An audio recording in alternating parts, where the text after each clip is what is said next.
If you haven't been able to ripple your chest before, I'm going to show you how to do that in this video, and this is part 2 of helping you take control of your chest, whereas in part 1, I showed you that there's a way that you can work your chest without actually doing a traditional workout like push-ups and bench press. And the reason that I discovered this, and it's not like a huge discovery or anything, but I tore my rotator cuff. I heard the rip, sounded like ripping paper in a little different variation or fashion.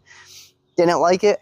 Felt like I couldn't work my upper body, didn't want to deteriorate my upper body, and I knew that I was still able to flex my chest on both sides. So I can do the ripple effect. I'm not saying that I've got a big chest or anything, but I'm able to do it because I know how to take control of my body, of different variations of muscles and all these different muscle groups across.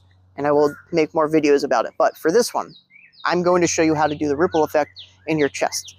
Now, if you can already do a push-up or bench press, you're ahead of the game, and I'm going to show you what that looks like, but you're going to want to scroll ahead or like move forward because you're going to get bored of the other stuff. So if you can't do any of that stuff yet, I'm going to ask that you try to do a plank, and this is going to be with your hands out like this, and I'm going to be careful because I have a lot of mobility in my shoulder again, but I don't want to put any load on it. So you're going to do a plank like this. You're going to have your body that's straight, out straight like this. So fully parallel with the ground, pretty much. You're going to hold it. And over time, you're going to realize that you feel the tension in your triceps. You feel the tension in your shoulders. And you might even start feeling the tension in your chest. That is where we want to focus on. If you're unable to do the planks in the beginning, then you're going to go up against the wall. And you're just going to do push-ups. You're going to go up and down, up and down. It's not really up and down, but you know what I mean. Then you're going to lower yourself. And you're going to see what your capabilities are. You're going to get lower and lower and lower till you're able to do those planks. Once you're able to do those planks, I'm not saying that you need to do the push-ups just yet, but I want you to hold it for those 15 seconds, the 30 seconds, the 45, the 60. You're going to start with the 15, see if you can go past that. If you can't, that's fine. Make it to the 15. Do it multiple times. Once you feel like you're good at the 15 seconds, start pushing it up. Go to 20, to 25, to 30. Once you hit the 30, you know that you can do it because part of it is in your brain. It's in your head that, oh, it's 30 seconds of my life. Don't look at it that way. Look at it as 30 seconds. That's easy. I can do a whole lot of things in that amount of time. I could literally cook something in 30 seconds in the microwave, which I don't do as much anymore because it's usually trash that I eat when I put it in the microwave. But 30 seconds is super fast. So start holding it for 30 seconds, then go up to the 45, then go to the 60 seconds. And you're going to see that you're getting stronger, not just in your upper body, but also your core and your legs. So throughout this time that you're feeling all of this, you're working your isometrics, or that you're doing isometric workouts. So your body gets used to load bearing without the moving up and down piece. That's going to take you to actually doing those push-ups and to doing bench press. So you're going to do a couple different variations. I personally like to do military push-ups because I like to focus on my elbows being in and having my triceps get a good workout. A lot of people typically start off like this, and you're pushing in and out, and that's fine. The main thing is that every time you go up, you want to feel that flex in your chest. Every time you go down, you want to feel that flex in your chest. If you're not feeling the flex in your chest, then you might be doing it wrong. And you might feel a lot more pressure on your shoulders and maybe even your triceps. But if by doing that, you are hurting yourself, not necessarily injuring yourself, but you're hurting the gains that you have for doing more push-ups and getting stronger overall. You have this whole body for you to use to do push-ups, so you need to learn how to take control and do a lot more of those. If you use your chest with your triceps and your shoulders, you will do a lot more push-ups.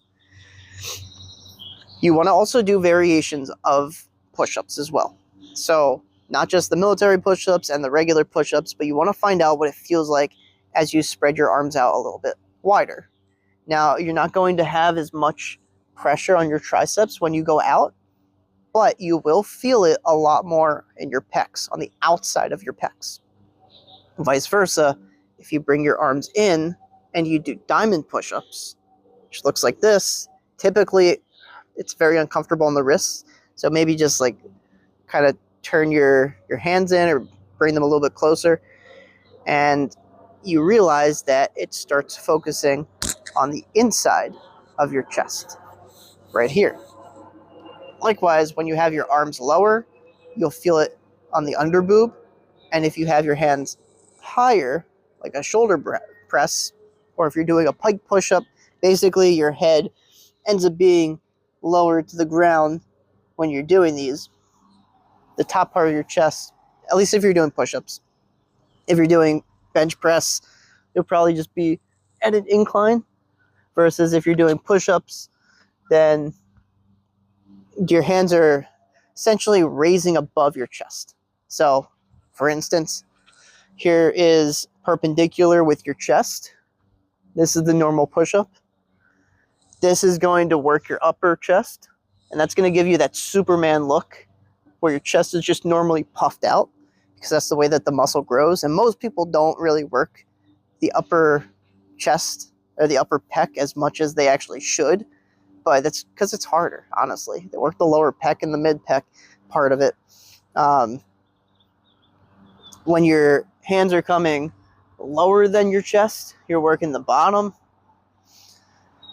When you're on the outside, like I said, oh, that was an angle.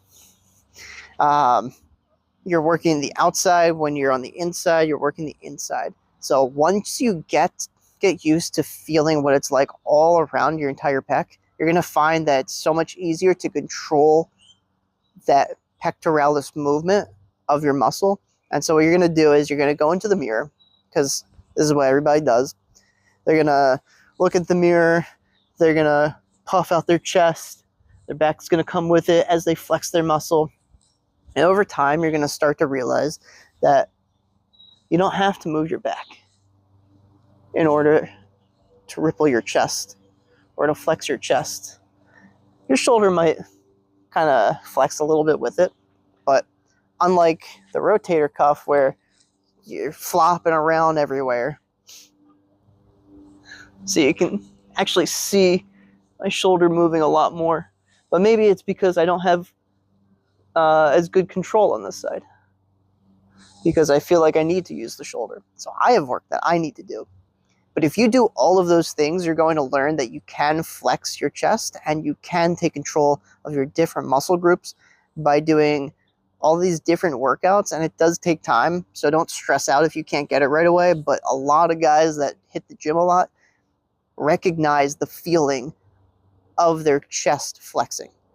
So doing these different workouts, you're going to get it. So if you like this video, I have a lot more videos that are coming out.